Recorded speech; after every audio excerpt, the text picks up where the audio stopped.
Bugün Əsnad bir dənə balaca göyərçin tapdı. Bıy. Bak kızım kuşumuza. Kuş. Kanadını incidip kuş görürsən kızım. Kuş. Bıy. Kuş. Kuş. Hə, kuş. İşini. Əsnad kuşu sığalla. Sığalla kuşu kızım.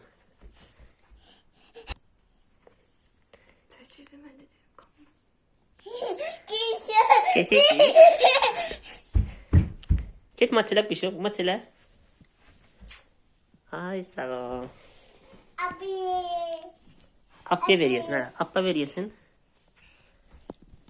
Git appa ver kızım kuşa. Gözə quşu əlimizə alaq.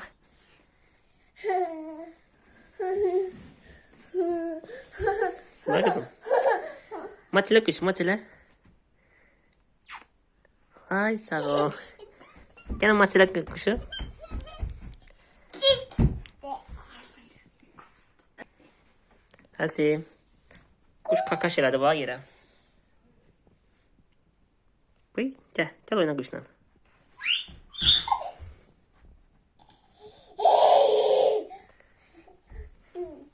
Əsnad. Gel kuşu qoyaq maşınımıza. Gel. Maşınımıza qoyaq. Hoppa. Qoyaq dursun burada. Kuş burada dur. Hoppa. Oyda əlimi batırdı.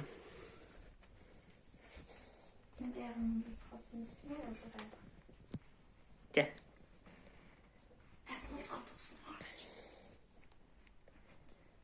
Gel. Gel. Bak kuş sen başını sür kızım gel. Git kuşun önüne de git. Git kuşu sağalla. Gitmisən? Əsnad. Git kuşu sağalla kızım.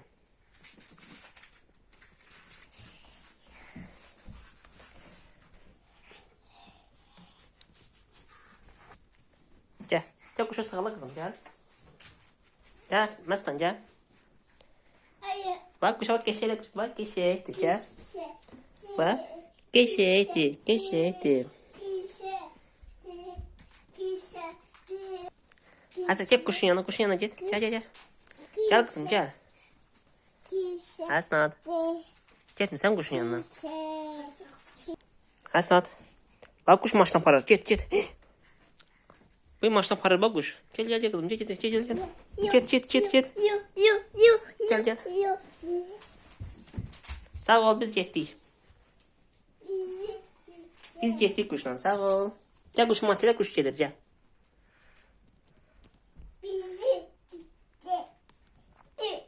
Əsnad. Gel kuşun maçıyla gedək biz gel. Gel maçıyla. Gel kızım gel. Ay sağ ol. Öpücük ver. Öpücük ver. Aferin. Bir tane öpücük ver.